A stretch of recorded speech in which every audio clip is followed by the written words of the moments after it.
El BRICS, con su presencia geopolítica ampliada y conocida en las últimas horas, también tiene una profunda vertiente en la cultura y en la comunicación. Nos acompaña para hablar sobre el tema Fernando Buenabad, quien además es doctor en filosofía y director del Instituto de Cultura y Comunicación de la Universidad de Lanús.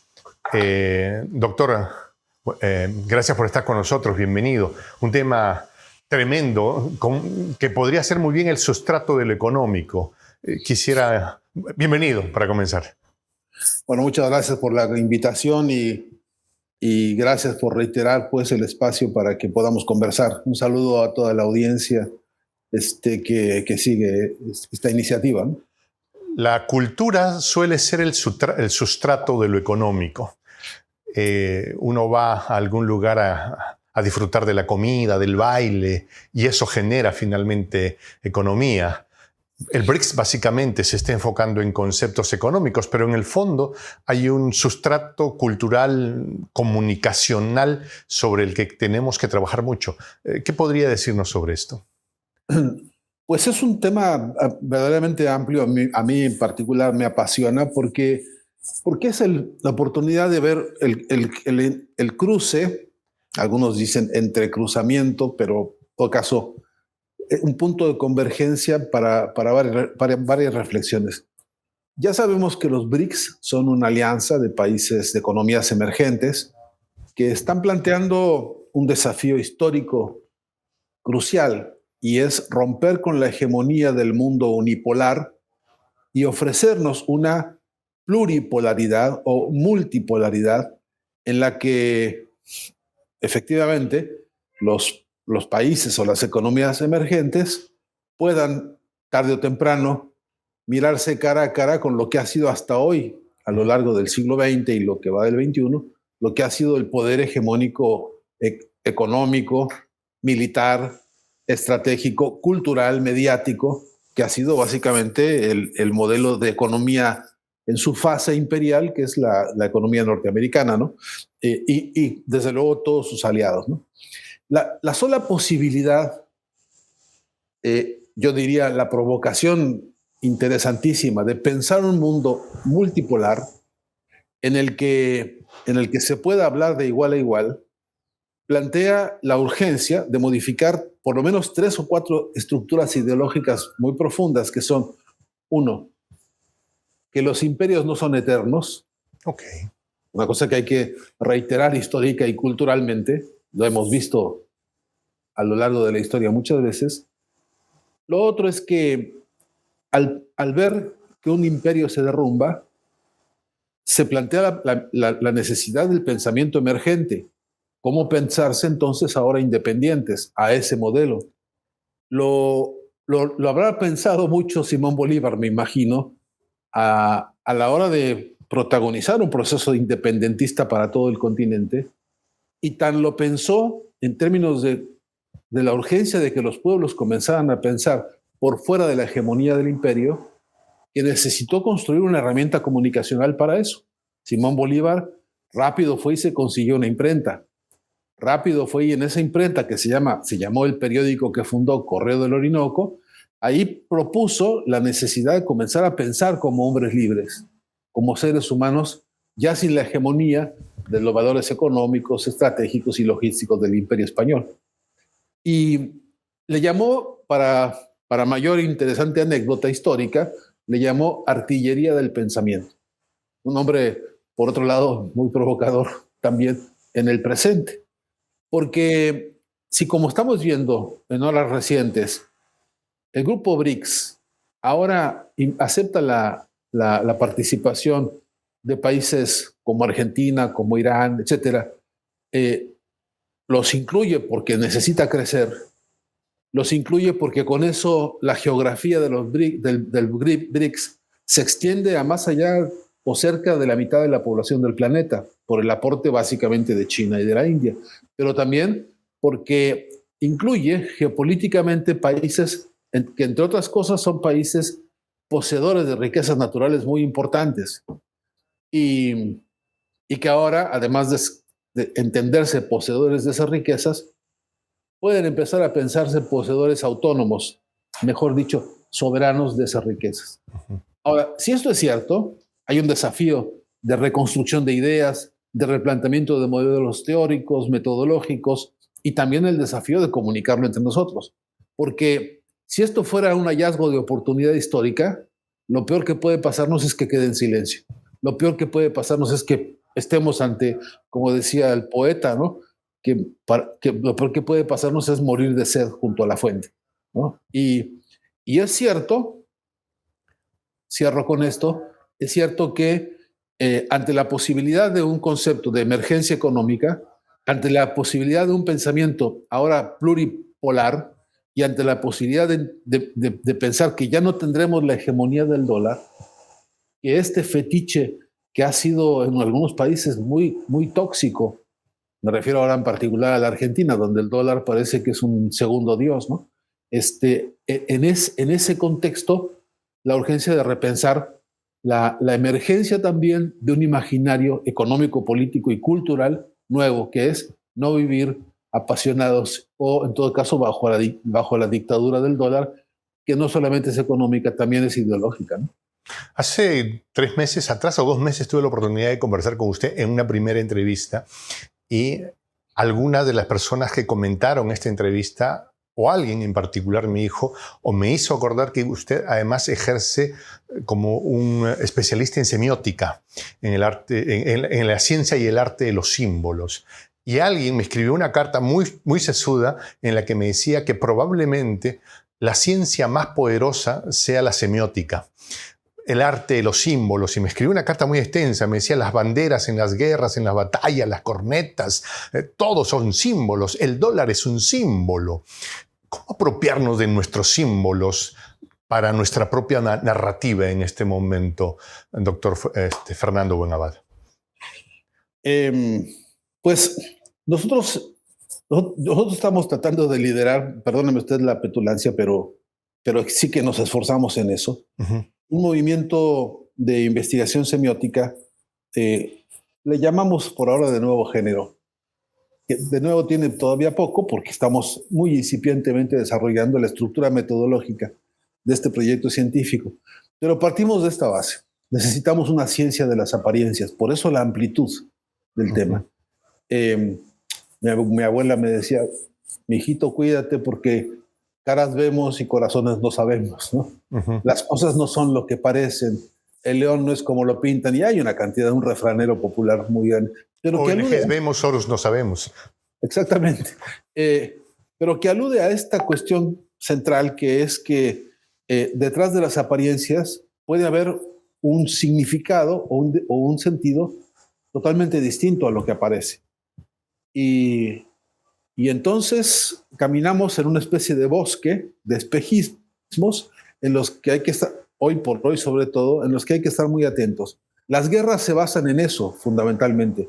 Desde la Edad Media venimos estudiando las 1001 estrategias de los poderes para inventar en las selvas o en los bosques la presencia de una cantidad impresionante de malignidades, de dioses, de tentaciones, de amenazas, muchas de ellas figuradas o configuradas en la rama de un árbol, o figuradas en una raíz por ahí tirada, o configuradas en cómo se acomodan 3 árboles en serie. Bueno, es decir, la carga de sentido que se le pone a un representante, o representamen, dicen algunos, una forma de presentarlo, un símbolo, proviene de una disputa profunda, central en el proceso cognitivo. Es la disputa por el sentido.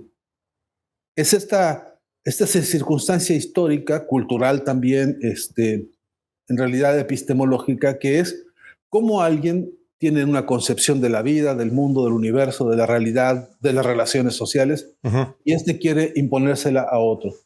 Diríamos, en algunos casos, hasta de buena voluntad, proponérsela a otros. Pero en esa proposición... Te llevé el cristianismo, hermano, tienes que agradecerme por eso. Sí, pero y no solamente.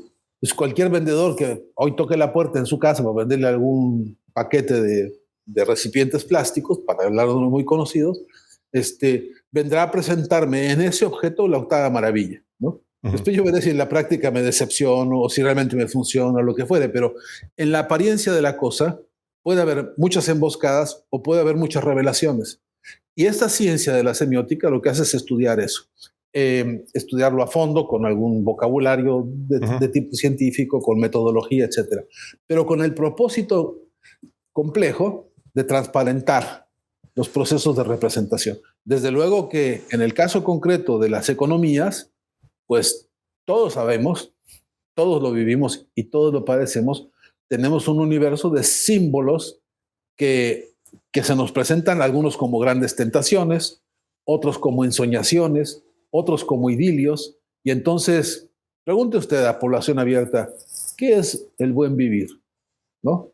Y algunos en su imaginario tendrán por buen vivir pues un yate en alguna costa de algún paraíso, que los hay tantos en nuestro continente, y pensarán en una mansión, y pensarán en no sé cuántas mujeres, de qué características, y pensarán, por supuesto, una cuenta abultada en algún banco, y pensarán que buen vivir será eso, porque ahí se construyó un modelo de representación que seduce a ciertas personas, tienen ese imaginario, digamos. ¿Y ese modelo ha sido construido casualmente o a partir de una estrategia definida? De una estrategia de dominación, para que ese conjunto de valores que están detrás de esas formas de representación sean los que norman el criterio. Si para tener eso yo tengo que hacer cualquier cosa, cualquier canallada o cualquier sacrificio, entonces yo siento que esos son los símbolos, aunque yo no los tenga, aunque no los conozca. ¿Y es probable que esos elementos me los hayan sembrado sin que yo me dé cuenta? Y sí, claro, seguro. Una buena parte de esos transitan en la cotidianidad. Basta y sobra con que uno haya visto 3 o 4 películas de las más destacadas en Hollywood para que ya tenga esos referentes como los referentes. Yo sobre esto quiero confesarle una preocupación. El concepto del éxito, por ejemplo, que es uno de los mayor tentación, ¿no? Yo quiero confesarle algo que me pasó hace poco. Tuve una conversación con una académica española vinculada al arte y me manda el enlace de una serie que está en Netflix. Y me dice, es que tienes que ver esta serie porque aquí se cuenta la verdad en el trasfondo de lo que está pasando en la guerra de Ucrania. Y me lo repitió tantas veces que dije, pues me la voy a ver, ¿no? Entonces la serie se llama La Diplomática. Y presentan a un presidente estadounidense, senil, desconectado de la realidad. No le ponen nombre, pero uno básicamente sabría de quién se trata. Ponen al primer ministro británico, no le ponen el nombre, pero con las incongruencias propias de Boris, el que se fue. Pero te ponen así como elementos que son, tú dices, fácilmente reconocibles. Sin embargo, la trama de la historia tiene que ver con que los rusos malvados se bajaron un portaaviones británico en determinada parte del mar internacional y qué malos son estos. ¿Sí? Y lo más interesante es que la protagonista es una mujer guapa, muy carismática, y la serie está acompañada de un sentido casi novelesco, muy romántico, y al final de la primera temporada queda en un momento de suspenso en la que uno, de manera casi inexorable, termina sintiendo extremada empatía por la pobre diplomática que en ese momento está viviendo un momento tan cruel. Y yo terminé de ver la serie porque me la soplé completa, doctor. Yo dije, algo malo acaba de pasar en mi cerebro. Me he querido hacer esta reflexión porque yo esto quería hablarlo con usted. ¿Ya? Cuando yo vi eso, dije, no, esto tengo que hablarlo con Fernando Buenabad. ¿Qué está pasando? Porque me venden partes que son verdad, partes que son mentira, pero sobre todo un tema emocional que me dice, yo los tendría que defender a estos muchachos, pobrecitos, cómo han quedado.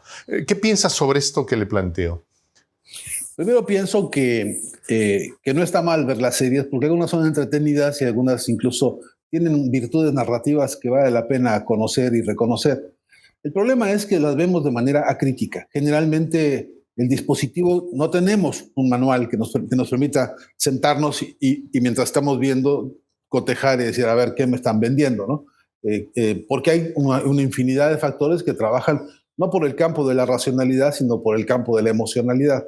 entonces termino siendo contagiado por un montón de atractivos que pueden ser corporales o pueden ser monetarios o pueden ser escenográficos, pero yo termino siendo seducido y para cuando yo razono de qué están hablando estas personas, en realidad estoy concluyendo que soy solidario de todo ese mundo, cuando puede ser un mundo absolutamente ajeno al mío, incluso puede ser contrario al mío, Exacto. enemigo del mío, ¿no? Entonces, este principio de solidaridad fraterna por la vía de lo emocional después tiene consecuencias preocupantes, por ejemplo, en procesos electorales, donde algunas personas identifican el histrionismo de la pantalla con el histrionismo de los candidatos. Y resulta que eso está estudiado, ¿eh? Uh-huh. Hay laboratorios, digamos, de operaciones psicológicas en la industria de la propaganda o en la industria de la publicidad, expertos en esto y saben cómo manejarse. Por cierto, Netflix, según nuestra caracterización, es justamente una máquina de antipolítica, en la cual esta reflexión de la pregunta política, que es con quién estoy siendo solidario, termina eclipsada a cambio de por quién he sido seducido, ¿no?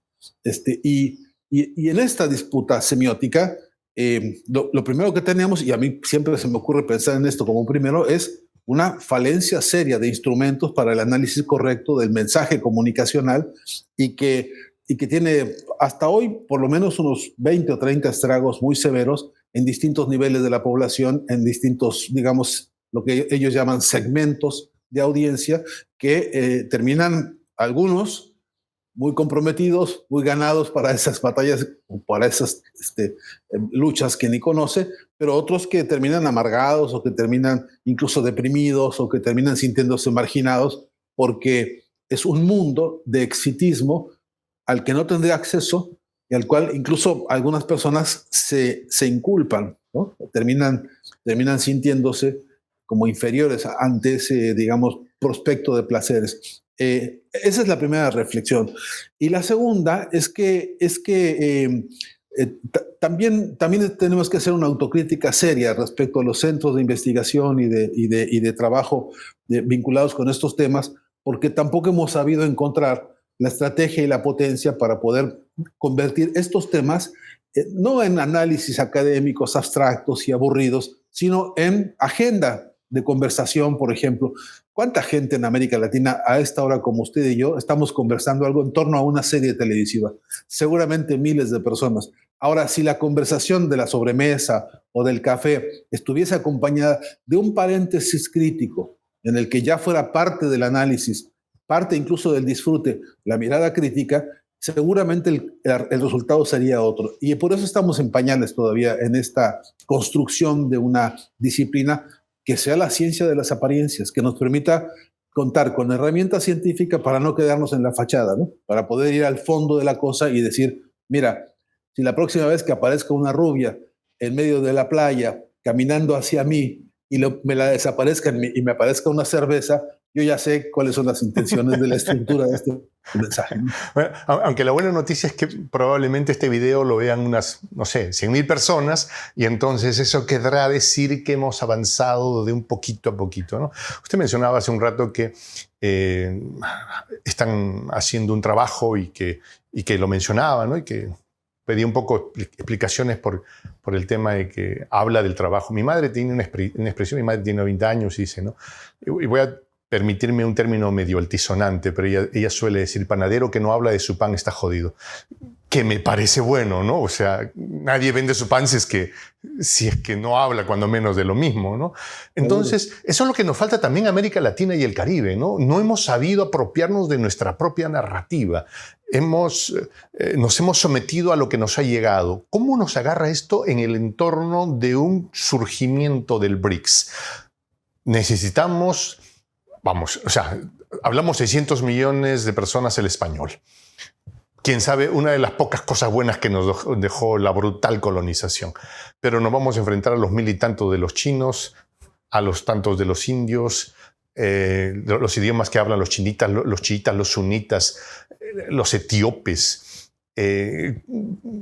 ¿Estamos a la altura de las circunstancias o debemos pisar acelerador y turbo y adelante? Mira, en 1980, la UNESCO formó un grupo de investigación sobre los problemas de la comunicación en el mundo. Esa comisión internacional para estudiar los problemas de la comunicación se llamó Informe McBride. Un importante humanista de la época, Sean McBride, fue el que dirigió este proyecto y sacó un informe cuyo nombre verdadero, el nombre oficial, es Un solo mundo, voces múltiples. Y dice ahí, por un nuevo orden mundial de la comunicación y de la información, como subtítulo. Y en ese informe está esta advertencia. Dice, lo que somos los humanos, en principio, es diversidad. Lo primero que somos es que somos diversos. Más bien ahora es cuando vamos a enfrentar la diversidad, si la pluripolaridad, la multipolaridad empieza a cobrar el lugar que debe cobrar, porque lo que vamos a empezar a dejar de ver, si esto lo alcanzamos a ver en nuestra generación, será que se apaga la voz única, que se apaga la versión única de un imperio que ha irradiado a todo un continente por lo menos y que nos ha enseñado a ver y pensar y a entender y sentir como a ellos les gusta y como a ellos les conviene. Entonces, lo que vamos a empezar a ver es esta otra mirada que nos obliga a ver la multipolaridad también hacia adentro.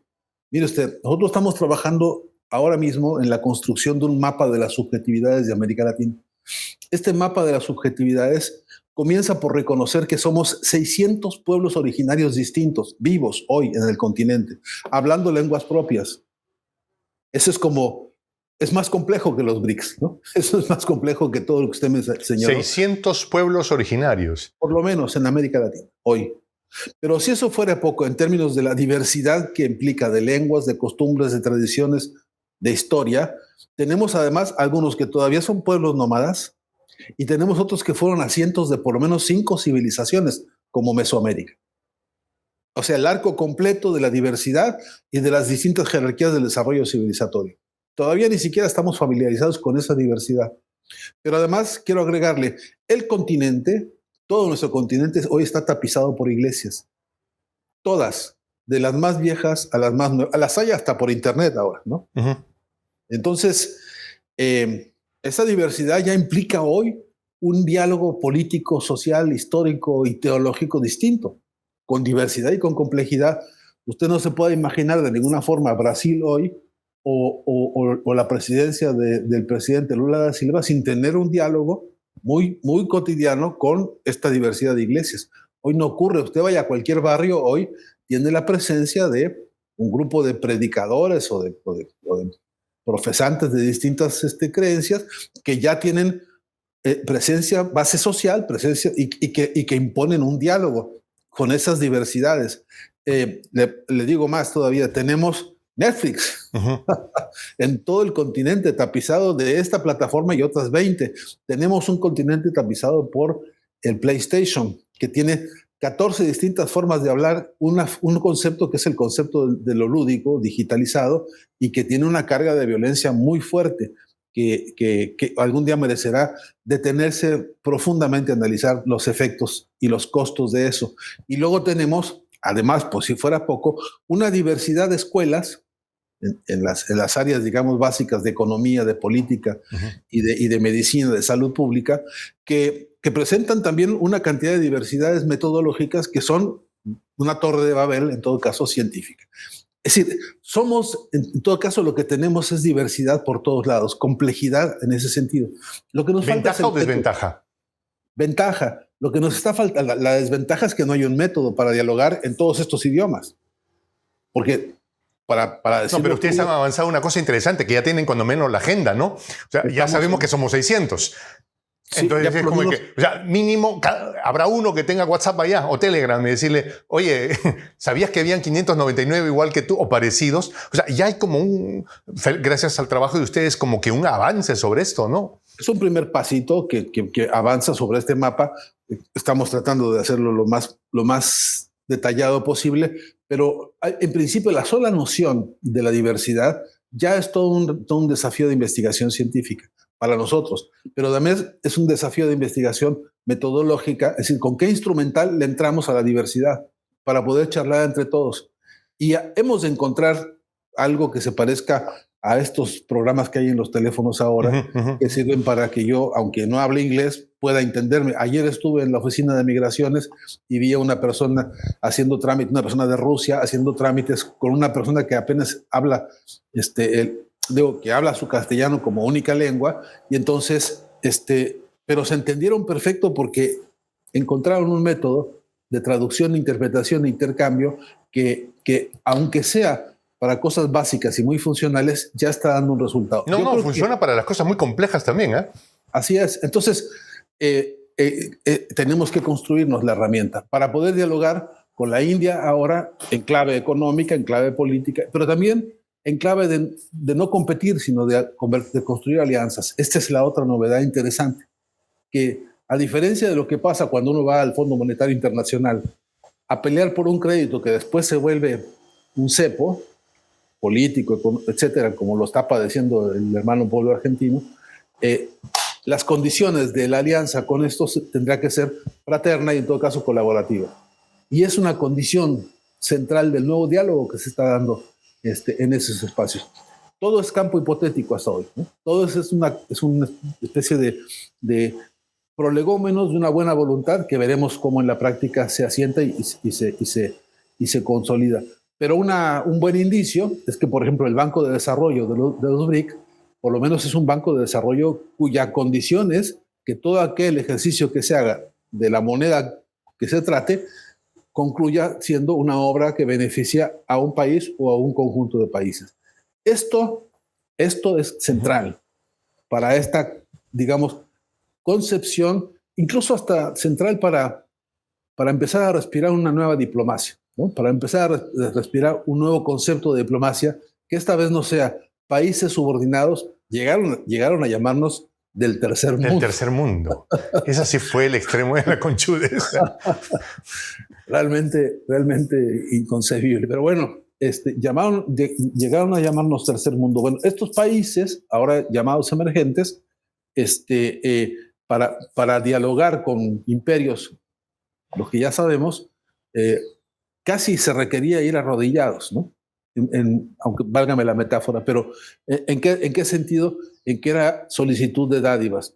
Si esto se modifica, como en el campo hipotético estamos viendo, en todo caso, si esto se ancla como se dice que va a ser, entonces estamos obligados a exigir que se cumpla y en todo caso que ya no sea una lógica de a ver si es posible que hablemos para que me des algo, una limosnita por el amor de Dios, sino que crezcamos juntos, compañero, porque la verdad es que... Este barco también es el tuyo, estamos en el mismo barco.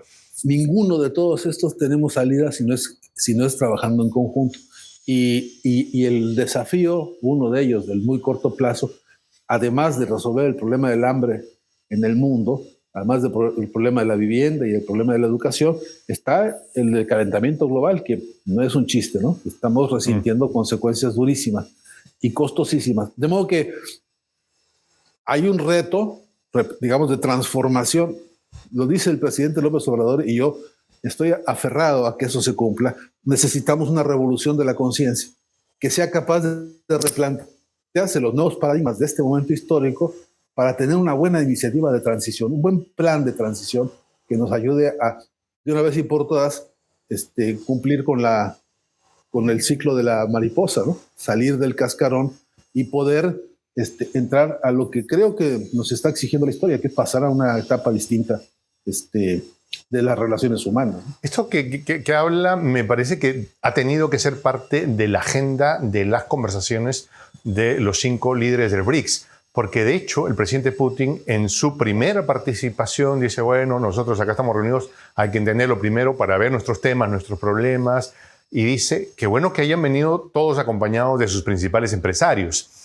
Y segundo, dijo, de aquí no nos vamos, palabras más menos, ¿no? No nos vamos sin haber definido las metodologías técnicas para que nos comuniquemos entre nosotros. O sea, yo asumo que han ido empresarios, han ido diplomáticos, pero han ido programadores. O sea, gente va a decir, ya bueno, ¿y cómo hacemos el aplicativo para que tú y yo, o por el empresario chiquito de allá o mediano de allá, más o menos se interrelacione con el otro de allá?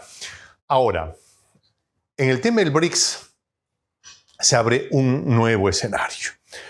y entra, por ejemplo, un personaje, bueno, entra Argentina, pero una Argentina que viene herida de muerte, no, con un golpe casi mortal, provocada por la brutalidad del neoliberalismo en esa nación.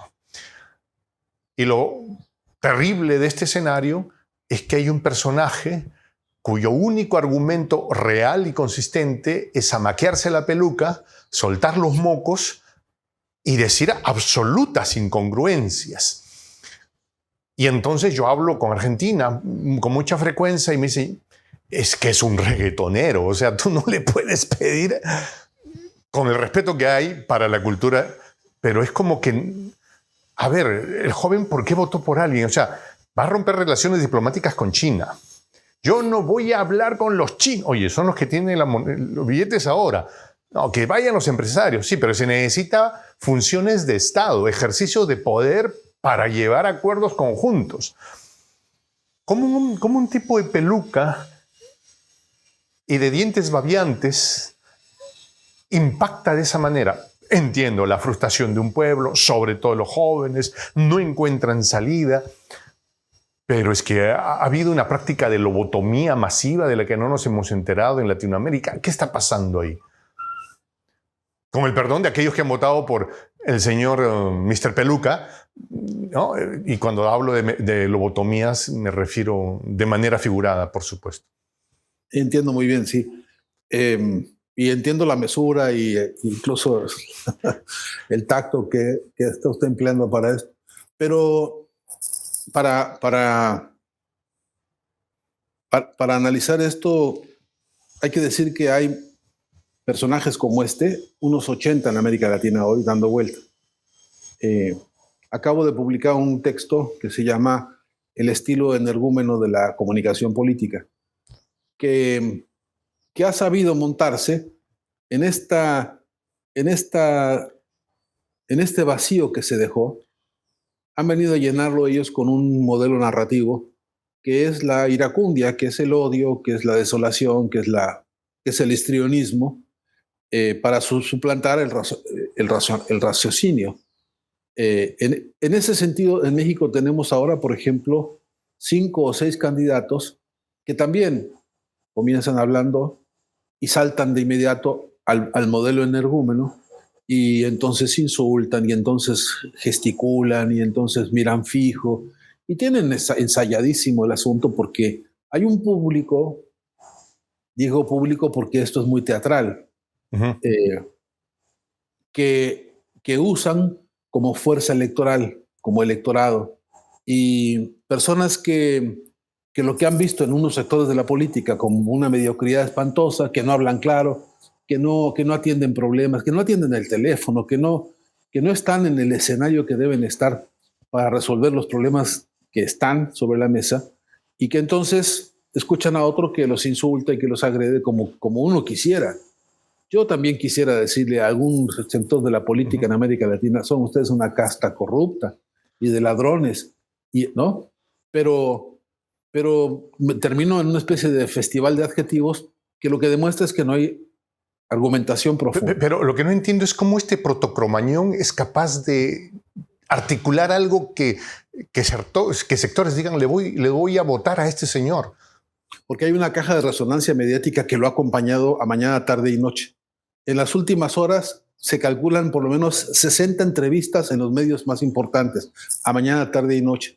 Esa caja de resonancia no es cualquier cosa, hay que tomarla muy en cuenta. En Venezuela, las guarimbas eran 5 tipos o 6 cerrando una calle, lanzando piedras y lanzando bombas molotov, etcétera, contra la policía, y había 40 medios de comunicación alrededor. Esa escena no hay que perderla de vista, no hay que sacarla de la memoria, porque no hubiéramos tenido nosotros una construcción del horror público como el que se vio en Venezuela. Lo sé porque los vi. No, nadie me cuenta porque yo estuve cerca de una avenida en la cual muy cerca estaba un piquete de estos, un corte de avenida. Eran 8 enmascarados que tenían pero fácilmente unas 30 o 40 botellas cargadas con gasolina tirándoselas a la policía, ¿no? Yo los vi, pero había tantos medios, nunca vi, por ejemplo, CNN tenía 7 reporteros en la zona, 7, que estaban preparando notas para medios, para redes sociales, para las televisoras, para lo que llaman ellos el prime time, y luego estaban los del noticiero de la mañana siguiente, porque tienen planificación simbólica, porque saben que están jugando con una herramienta que va a producir golpes en el estado de ánimo, en el estado de conciencia y en el estado electoral de ciertas personas a las que toman por sorpresa. Ahora mismo hay estudios ya en Argentina que demuestran que la mayoría de la gente que votó por este personaje del que hablamos no es la gente, digamos, más adinerada de la ciudad de Buenos Aires, por ejemplo, sino de los barrios populares. ¿Qué pasó? Mi respuesta provisional, y me hago cargo de mi irresponsabilidad al respecto, es que todo vacío que se deja, vendrá la oligarquía a llenarla con su basura ideológica. Es cierto que hay desatención en algunos barrios, es cierto que hay muchas promesas que no se pudieron cumplir. Después podemos abundar en las razones. Algunas de ellas se llama pandemia, otra se llama guerra internacional que no ha sido barata para ningún país, y también se llama sequía. No hay que olvidar que Argentina ha padecido la peor sequía de los últimos 200 años, en este año, que se perdieron por esa También sequía. le faltó pulso a Fernández, ¿no? Le faltó pulso y además no cacarearon el huevo, como decía usted. Claro. El panadero no dijo, mi pan sí, pues está oye, bueno. he colocado gente, la gente ha recuperado su capacidad de trabajo, no como nos hubiera gustado, pero faltó eso, ¿no? Y además, yo, si me permite, para no aburrir el agua. No, por favor. Pero quiero repetir que es el tema de la comunicación una de nuestras más grandes debilidades políticas en casi todos los frentes. Salvo la de Andrés Manuel López Obrador. Que ha demostrado... Sí, por favor.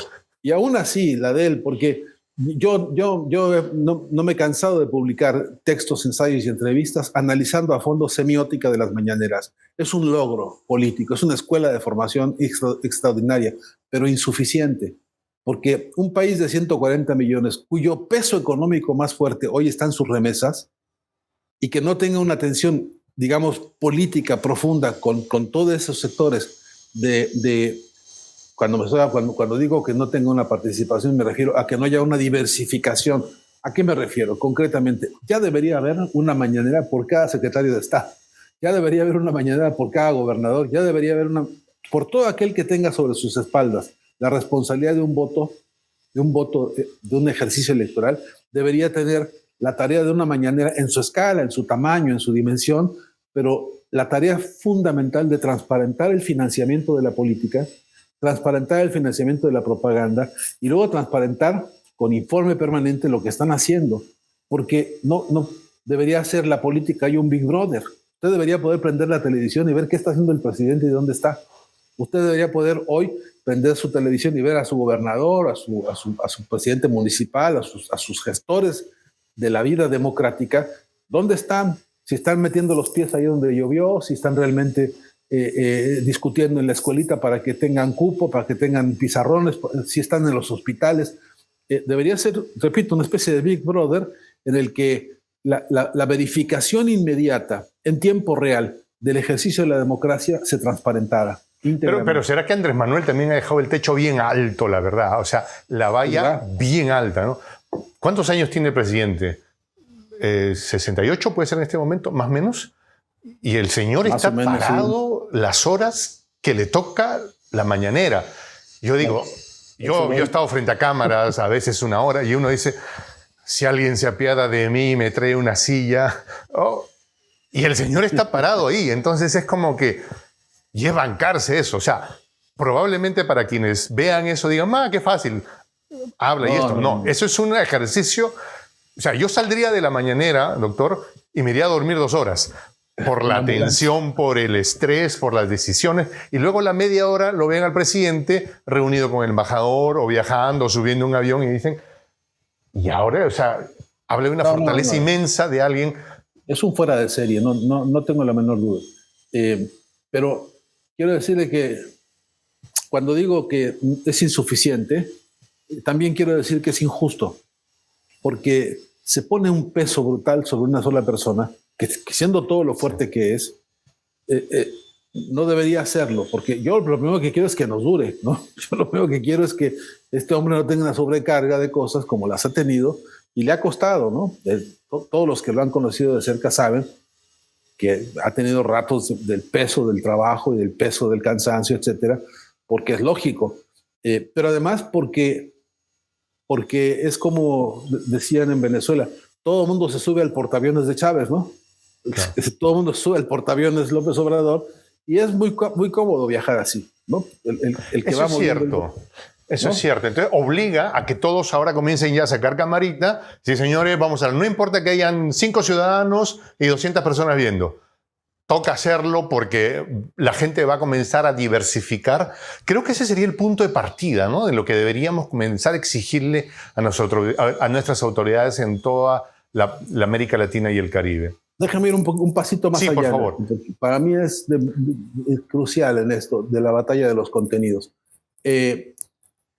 Si pudiéramos sacar una lista ahora, lo más sucinta posible, ¿no?, de cuántas luchas sociales están hoy a flor de piel en América Latina. Tendría usted, en abuelo rasante, tendría usted 30 movimientos indígenas, campesinos, obreros, científicos, artísticos, también los hay, en puerta de fábrica, como se dice, ¿no?, con sus volantes y con una agenda digamos, la agenda de la lucha de cada uno de estos frentes. Hay trabajadores, por ejemplo, de la empresa telefónica que tiene monopolizada Carlos Slim, por ejemplo, que se quejan amargamente y hace años de atropellos de todo género. Ahí hay una demanda. Todo el o la Araucanía, ahí en el sur del Chile. Ahí tiene.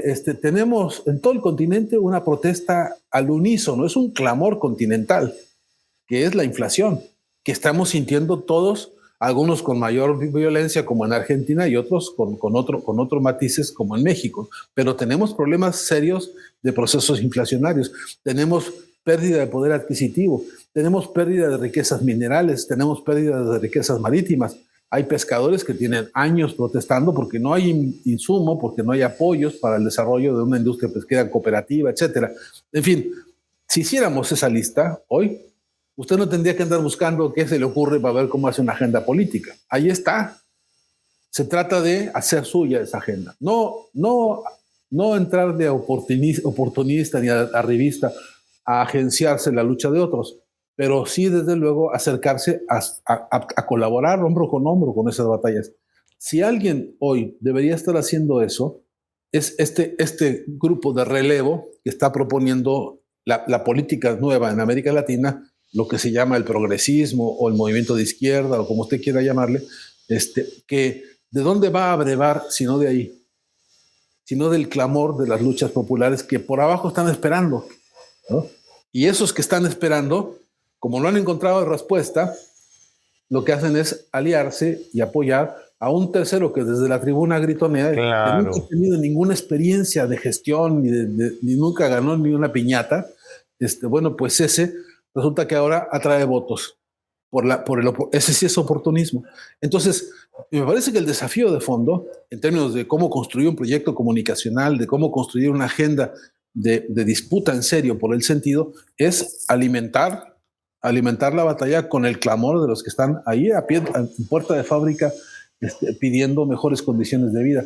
Y eso... Y con una agenda definida, ¿no? Una agenda, y además una agenda, para hablar de semiótica, ¿no?, que evidencia demandas muy concretas, pero que está sustentada en un proyecto de humanismo de nuevo género. Porque allá abajo una disputa. Yo no conozco un solo movimiento sindical que al luchar por mejoras salariales o condiciones laborales no esté pensándolo en colectivo. Yo no conozco una mamá que no esté peleando para que su hijo tenga una mejor escuela, que la piense nomás para su hijo, ¿no? Es decir, porque hay un sustrato que tiene el contenido humanista que también tenemos que desarrollar y que tenemos que impulsar en estas condiciones históricas del mundo hoy.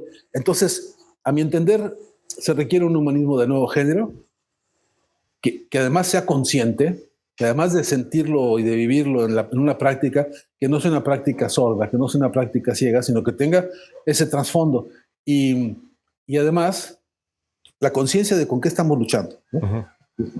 la conciencia de que estamos luchando contra un enemigo enorme, el enemigo de la unipolaridad, que lo que más dinero gasta es en desorganizarnos, ¿no?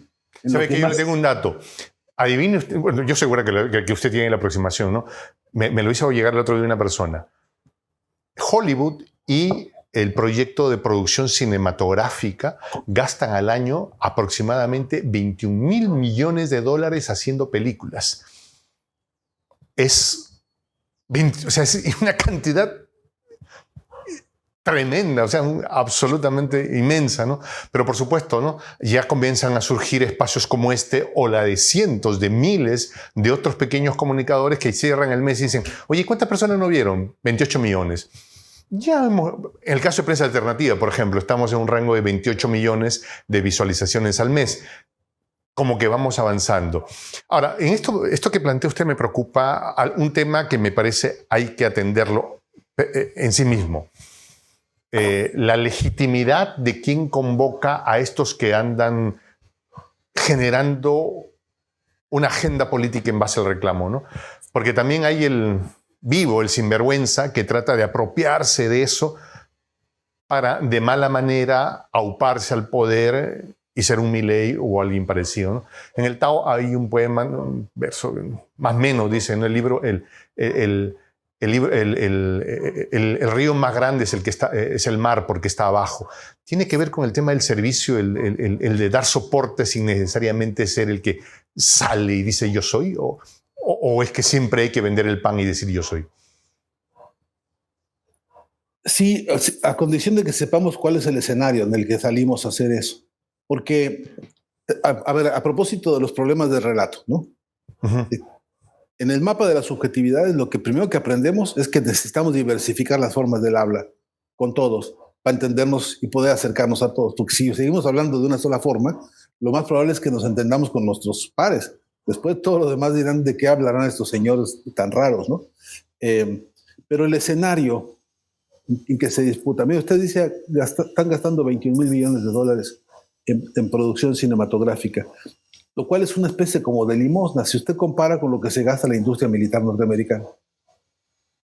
El Centro de Investigaciones sobre el Gasto Militar en el Mundo, el Centro de Investigaciones que está en Estocolmo, acaba de anunciar que este año creció en un 17% el gasto militar norteamericano. Es el que más bases militares tiene en todo el planeta, el que más países ha invadido, el que más desastres ha hecho militarmente en el planeta. Pero eso no es lo que horroriza. Lo que horroriza es que para los próximos 5 años quieren crecer en un 20% la inversión del gasto en armamento. Eso quiere decir una amenaza macabra, la vea por donde la vea. Querer que sea más exitosa la industria bélica es un horror para la especie humana. Esto tendría que ser un estremecimiento para todo filósofo en todo el planeta. Esto debería ponernos los pies en la tierra de manera cruda y dura para empezar a pensar dónde está la disputa. Porque esos señores de la industria de la guerra norteamericana, pues es muy fácil, hay que ver los nombres. Y esos al mismo tiempo son dueños de bancos y son al mismo tiempo dueños de medios de comunicación y al mismo tiempo dueños de industria cinematográfica. Entonces, esta red compleja, que el informe McBride vio desde el año 80 y lo denunció desde el año 80, lo primero que representa es una amenaza contra las democracias, en todos lados. Entonces, yo quiero decir, son los grandes temas de nuestro tiempo que deberían estremecernos en el análisis, porque de verdad que se nos pierden de vista. Si no tenemos información, se nos pierden de vista. ¿Cómo diagnosticamos hoy la tarea que tiene que cumplir, por ejemplo, la política nueva en el mundo, si este dato no está? Porque después de todo, esa inversión no es que ellos saquen de su bolsillo su billetera y entonces firmen. No, esa la estamos pagando nosotros. Esa la paga Perú, Bolivia, Argentina, México, directa o indirectamente, por las más diversas vías impositivas, de chantaje, de saqueo, de las más diversas formas. Esos señores terminan siendo los dueños de esa riqueza. Entonces, a la reflexión sobre cómo tendríamos que reconstruir nosotros el vocabulario para que, primero, para hablar no como ellos, ¿no? Para hacer un periodismo en el cual no repitamos lo que ellos hacen. Yo conozco compañeros nuestros, compañeros de la base, de estos este archipiélago enorme de voluntades comunicacionales nuevas que hay, los he visto compañeros parados frente a una protesta de trabajadores, ellos con el micrófono frente a la cámara y atrás la huelga. Cuanto que lo que habría que hacer es ir a ponerle el micrófono a los que están allí, dejar el espacio, el campo visual de la toma, para que lo que se vea es esos que están poniendo ahí el pellejo en la batalla, ¿no? ¿Por qué? Porque aprendimos a reproducir el discurso del patrón, con sus formalidades, ¿no? Y entonces, obviamente, en la práctica... Es que creo que en la práctica decimos, a ellos le funcionó, a lo mejor a mí también. Sí. Podría ser. Sí, y la práctica es contraproducente, porque el que nos mira dirá, pues esto es igual que tú. Tardará. Ocasionalmente, si usted tiene un acento simpático, si tiene más o menos ocurrencias, si usted es una persona más o menos aceptable en términos de la bonomía y en todo caso hasta de la simpatía, quizá alguien escuche mejor, pero yo creo que tenemos que meter en un proceso de autocrítica fraterna y profunda nuestras metodologías de la comunicación. Y nuestras propias formas, nuestros propios colores. ¿No? Y de veras pienso que no estamos a la altura de las luchas populares. Todavía no. No estamos contando la historia como deberíamos. No estamos diciendo del pan lo que hay que decir, como el panadero. ¿Por qué? Porque nos faltan estrategias narrativas, porque no somos suficientemente creativos, porque mire, es que yo he tenido pleitos con compañeros fraternales, fraternales. He ido a radios comunitarias donde los compañeros, como en cualquier radio comercial, se sientan, abren el diario de ellos, ¿no? de la oligarquía. De la élite, y comienzan a analizarla, a releerla, sí. Y se ponen a chacotear diciendo, como si fuera el cuarto de los adolescentes, diciendo barbaridad y media, así, jugando con la prensa de ellos, y llenan horas. Y no he escuchado todavía a estos compañeros que se pongan a estudiar un poquito estructura narrativa del cine y entonces nos digan en un programa de radio, en un podcast, en un como se pueda, ojo con la serie del diplomático, la diplomática, porque pasa esto y esto y esto. Debería estar circulando ya, ¿no? Ese y otros 50,000 ayudándonos a recomponer una metodología crítica. Por ejemplo, de eso, deberíamos tener, ¿por qué no un buen ejército de analistas críticos sobre toda esta moda de las hamburguesas por todos lados? Que las hay y algunas muy sabrosas y muy nutritivas, pero eso se consume de manera crítica, se consume con el modelo yankee ¿no? de las empresas de hamburguesas más famosas o más caras.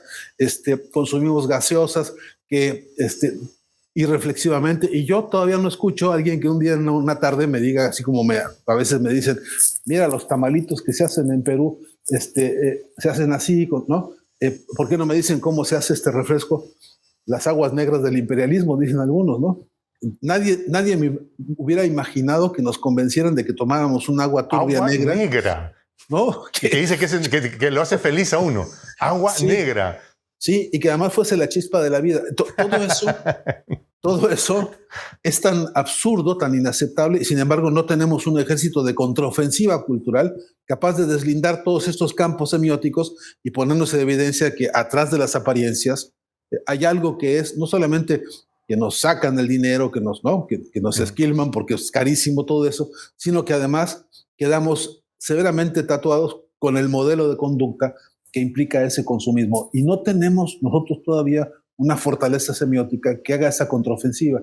Y eso así que me preocupa, porque si hubiese por lo menos ese piso de reflexión crítica frente a lo que comemos, frente a lo que respiramos, frente a cómo nos amamos, cómo nos besamos, en fin, cómo somos en la vida diaria de manera genuina, propia, entonces cualquiera que venga con más o menos gestos histéricos, se necesita realmente tener una situación este muy análisis también tenemos que hacerlo con el escenario ruso-ucraniano.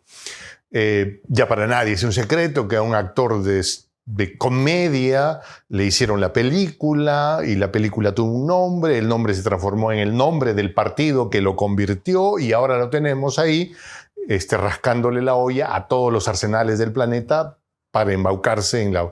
Y este señor recibió multimillonarios fondos y se embarcó en una contraofensiva que ya sabemos ha terminado estampada contra los dientes de dragón del oso.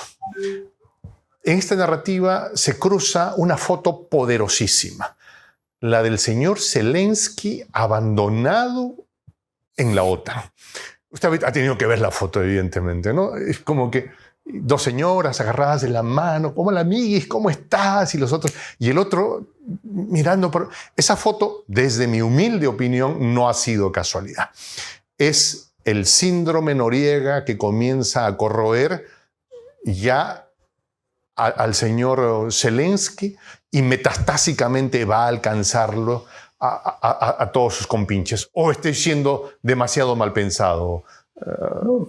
No, yo coincido con eso, pero también coincido en que la coyuntura de Zelensky, lo que ha hecho, ojalá yo me equivocara, pero lo que ha hecho es consolidar un globo de ensayo, porque, permítame ser audaz e irresponsable, Milei es un Zelensky en chiquito, Sí. ¿no? En pos de una misma fórmula. Pues tampoco hay que inventar mucho. Hace poco Han inventado varios, me permite, ¿no? Han inventado, salió Navalny, salió Guaidó, salió Zelensky, salió Milei. Son casi más o menos fotocopia parecida, ¿o me equivoco? Son del mismo modelo, es el mismo, digamos, globo de ensayo, bajo la misma escuela, incluso narrativa. Podríamos estudiar la construcción sujeto, verbo y predicado de lo que dicen, y yo me atrevería a decir que están calcados uno sobre otro. Incluso las temáticas. Mire, hay una coincidencia que es la más dura, a mi entender, es la que devela el alma demoníaca de la cosa.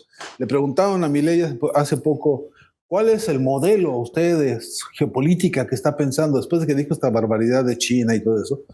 Se le olvidó que China es uno de los accionistas más importantes del Fondo Monetario Internacional. Se le olvidó que China está en el grupo de los G20. O sea, se le ha olvidado para decir estas burradas espantosas. Bueno, él dijo, el modelo que vamos a seguir es el modelo Estados Unidos y el modelo Israel. Bien, ahí está la editorial. Ahí está la editorial de los formatos profundos en los cuales se mueven estos, no solamente porque tengan predilecciones de fanáticos futboleros, sino porque de ahí vienen los financiamientos con los que esta gente se mueve. Hay que preguntarle a BlackRock cuánto dinero le ha invertido a este caso de Milei en paralelo con lo que le ha invertido al Zelensky y a todos los parecidos a esto, ¿no? Yo todavía tengo algunos pruritos en términos de enunciados, campos hipotéticos con enunciados de este tipo, de estos silogismos, en la medida en que quisiera que más que enunciados pudieran convertirse en argumentos muy sólidos, con prueba muy firme, con argumentación muy contundente, para también darle a la política y al análisis político, pues, la riqueza. Pero puede ser la base de un punto teórico para una investigación más consolidada, ¿no? Sí, y que tuviéramos dinero para investigar estas cosas, porque yo estoy seguro que teniendo un laboratorio de investigación semiótica en serio, podríamos montar un proyecto de estudio lingüístico sobre el modelo discursivo de los 10 representantes de este formato que estamos ahora bocetando, y estoy seguro que en muy poco tiempo arrojaríamos... Que comparten hasta la corbata. Comparten en una de esas hasta el champú, ¿no? Porque salvo uno que conozco en México que es medio calvo, que también es bastante histérico, pero en todo caso usted lo oye sentado frente a una camarita y en las primeras frases ya está gritoneando y ya está pelando los ojos y ya está haciendo todo esto que es impostación. Se nota, mire, de la mano de algunas investigaciones psicoanalíticas que se han hecho aquí en Argentina sobre lingüística, se puede estudiar cuánto y cómo estos personajes estiran las vocales cuando hablan. En esa inflexión, en esa cosa de darle más énfasis a una tonalidad, hay una escuela.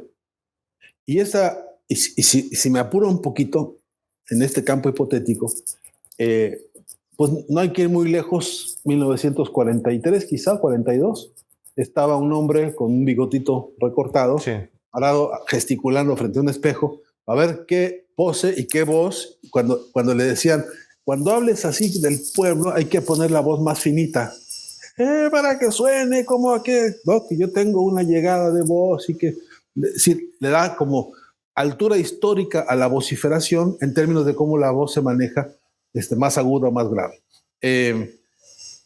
podríamos calcar los formatos y los modelos para poder probar la trayectoria, digamos, la escuela, la influencia y la tendencia, y luego seguramente podríamos buscar en qué lugar los think tanks de hoy, algunos de ellos que están instalados en Miami, se usan estas estrategias, se usan estas tácticas.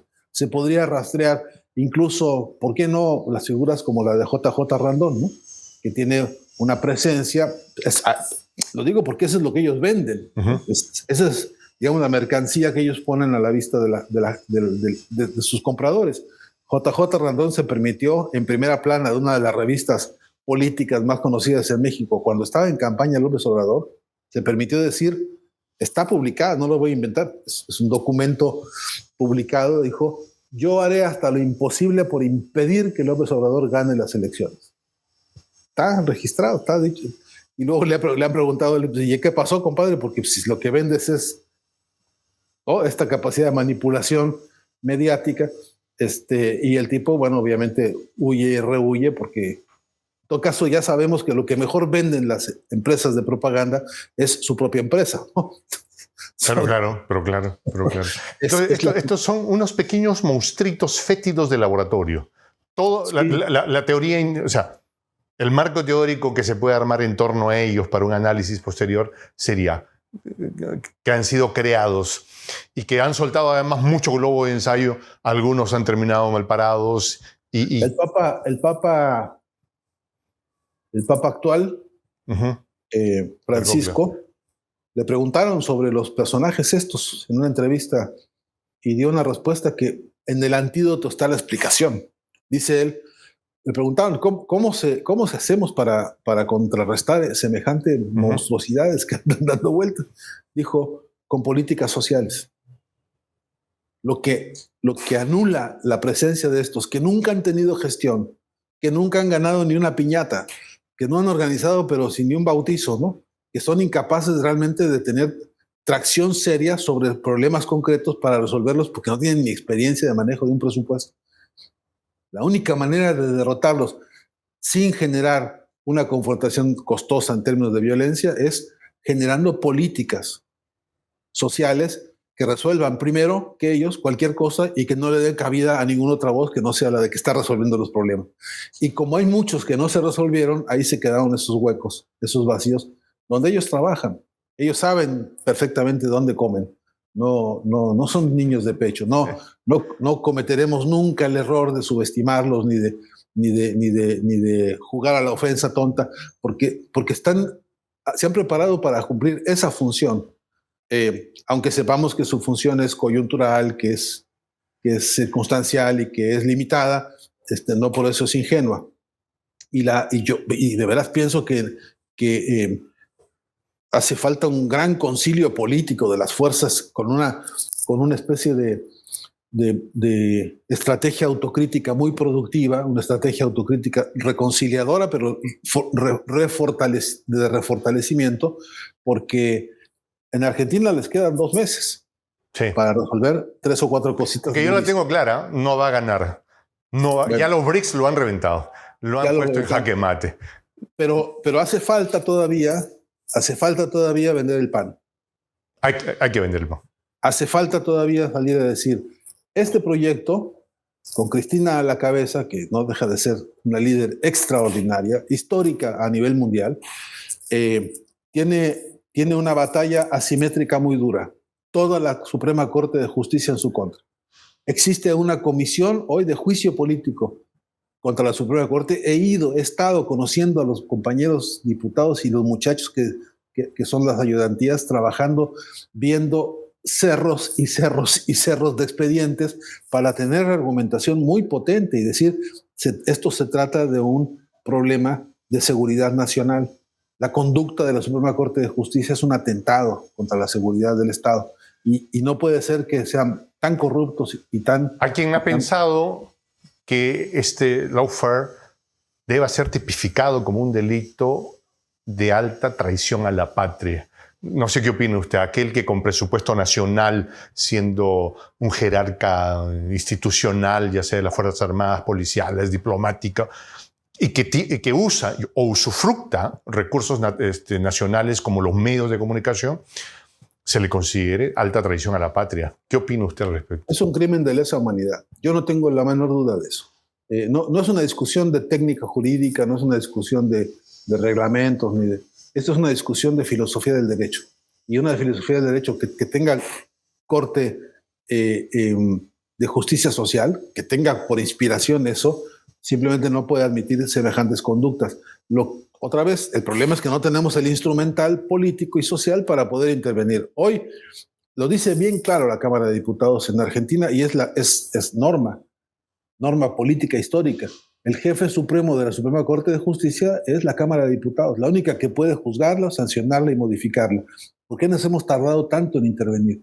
¿Por qué nos hemos tardado? Porque tenemos, además de debilidades internas, tenemos además diversificados los frentes al punto de que estamos acogotados. Usted no se puede, si le contara la historia como aparece en la prensa, parecería un cuento de ciencia ficción o de terror, pero a unos centímetros, 2 veces gatillaron una pistola en la cabeza de una vicepresidenta de la nación y expresidenta del país. Ese horror parece que se olvidó, parece que quedó como dormido en no sé qué paraíso de la desmemoria, pero eso es un episodio que está aquí fresco. Sin embargo, no ha tenido la trascendencia. Cualquier juez con una mediana dignidad, con un poquito de ética, hubiera sido el que tomara la iniciativa de formular la investigación, porque pueden y deben tomar iniciativas para indagar un hecho como el de magnicidio, que tiene por proporciones que rebasan la coyuntura y rebasan a la historia. Si eso no se hace, si hay una componente interna para que eso se diluya, se dilate, se pierda, se empantane, eso constituye delito de lesa humanidad, porque atenta contra la seguridad de una persona y contra la seguridad de un pueblo. Fernando Buenabad, tremendo conversador, un hombre con una lucidez extraordinaria, ha estado con nosotros aquí en Prensa Alternativa. No sé si quisiera hacer usted alguna reflexión final, maestro. Por un lado agradecer y por otro lado solidarizar con las iniciativas de la Prensa Alternativa, porque es una urgencia estratégica global. Ojalá que los tiempos un día nos den para pensar la trascendencia de los minutos que se puedan dedicar a pensar distinto, la trascendencia que puede tener enfocar la realidad desde un ángulo que casi nunca se aborda, que es el ángulo de los desposeídos, el ángulo de los que José Martí pensó tanto y también, ¿no? Que era pues de donde está la verdadera poesía histórica, que es la base de los pueblos, ¿no? Donde está la cultura fermentándose permanentemente, donde están los alientos más interesantes del futuro. Desde ahí hay que contar la historia. Y yo creo que los medios, todos los medios que no dependen del dinero del mercado para ser y hacer, tienen que tomar la voz con urgencia. Y me parece que también ese pan hay que salir a venderlo. Permítame una postilla final, doctor Buenabad. Me fascina que, por ejemplo, estas conversaciones que tengamos ya hayan echado raíz en un público, porque si, por ejemplo, comparamos la cantidad de gente que ve nuestro canal, que funciona desde una casa con una cámara casera o una webcam, y otros, pero si la comparamos con la cantidad de visualizaciones que tiene, por ejemplo, el diario El Comercio, que es una especie de Reforma allá en México, ¿no? o CNN, o sea, es literal, los dejamos chiquititos. Entonces, allá también hay algo, ¿no? O sea, hay una tendencia de la gente, ya estoy harto de que me vendan lo que no es, y vamos a ver qué dicen los otros loquitos que transmiten desde su casa, ¿no? Seguro. Y ahí está tenía razón el viejo Hegel, ¿no? La cantidad y la calidad tienen que convertirse en fuerza transformador. Y este es un reto minuto a minuto, en tiempo real. Así que... La batalla de las ideas, dijo Fidel en algún momento, ¿no? Así es. Claro que sí. Maestro, muchas gracias. Un gran abrazo. Con usted me puedo quedar conversando mucho. Sé, además de su cargadísima agenda académica, y ya no quiero abusar de lo mismo. Es que tengo que trabajar para vivir. Muchas gracias. Muchas gracias por haber estado con nosotros. Mi nombre es Juan José El Castillo, el J. Gracias por haber estado con nosotros. Me despido con esta expresión en el quechua milenario, en el quechua de los incas, Tupananchis Kama, cuya traducción al español es hasta que nos volvamos a encontrar.